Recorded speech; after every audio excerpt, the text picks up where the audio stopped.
Hey there, and welcome to Doing Things Dan's Way.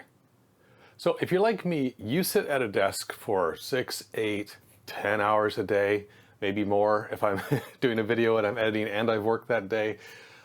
So I've had a lot of back problems. I have a pretty good chair. Just sitting all day is just awkward. I got this furniture where I just mount it to the wall, as you can see here with the brackets. And this is great and it just flows right into my workbench over here. But I really need this to go a little bit lower to really be comfortable. And on the other hand, man, it would be fantastic if I could be up here and have time on my feet. The challenge is, look at all this. This thing is 1.5 inches thick. I've got 3 screens. This is 32 inches.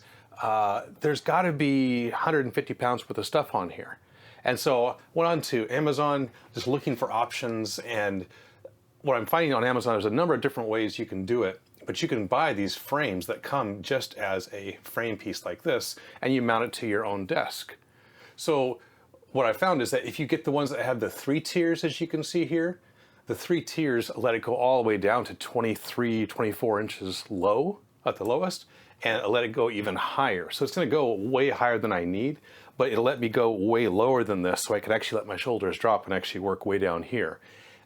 And so this particular one I found also holds 265 or 285 pounds. And so, that's fantastic. And right now they actually have this 40% off coupon that I applied, and I just got this and it showed up today. I'm gonna throw it up underneath here and actually just raise the desk. So I'm not gonna do it the way they want you to, which is to assemble all the legs and put it on the tabletop on the ground upside down, build it and then flip it over. I'm actually gonna build the legs, slide it under here and actually raise it up until it tries to lift the table and then bolt it in. So that's what we're doing today. So don't go away. This is Doing Things Dan's Way.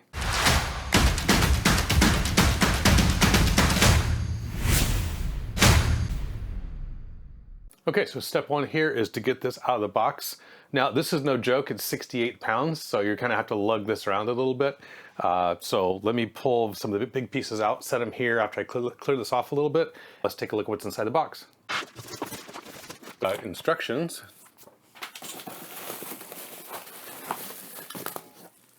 The motors are probably 30 pounds of it right here.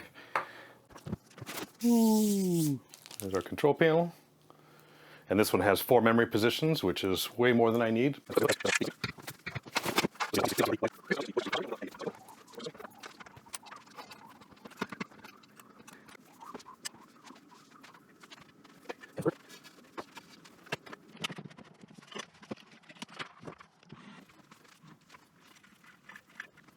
Okay guys, that was about 2.5 hours, maybe 3.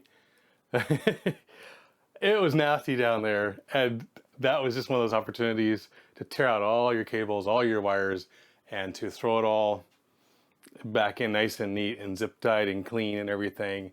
As you can see, now I have nice little bundles, so when this goes up and down, the bundles stay together. I don't have a bunch of wires that are just gonna make a rat's nest and ultimately yank on each other.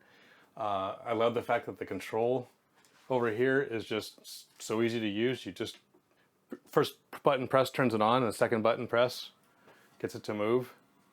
And it moves so quickly that I don't feel like I could be on a call, and just transition very quickly just because I'm uncomfortable and not have lost, the angle of my webcam as long as I just kind of stand up with it. And this thing does have like collision detection.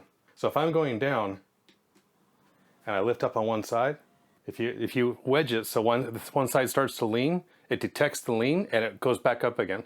And once again, the most I could do is push it against the wall if I push pretty hard. If I pull, man, you can see I can put all my weight back on it because the weight's a little bit on the back side, which means if I lean on it like this, it's not going anywhere. And of course, I can bounce the thing around. That's just the wiggliness of these mounts and stuff. Okay, so along with the desk, I definitely had to get some kind of mat for my feet to stand on. And I found this item, and man, the reviews on it are fantastic, so I just kind of had to try it. The idea, I started off with just a flat, like a yoga mat, and that was squishy and all, but this thing has all kinds of contours. This is almost 3 inches high right here, which lets you kind of do ankle stretches and such. Like I can lean way back on it and just get lots of movement. So barefoot or with shoes on, I mean, this looks silly, but honestly, when you're standing here and you're just kind of, you're not even thinking about it, but your feet are just kind of using and moving around on all these different surfaces. And you can see in this fast forward here, I'm just kind of naturally, my body is moving in different positions constantly. And it seems way more comfortable. It keeps you really, really immobile. So I definitely would suggest something like this. I'll have a link down below to this one if you want to try it. But this was really, really worth the investment for sure. So you see how it works? Let me know in the comments below if this is something you would do. Of course, I have links down below for the tools I use, and of course a link to this Amazon item that you can see I purchased on March 8th. So until next time, guys, hit up a couple links over here of other things that you can do around the house. And until then, be blessed.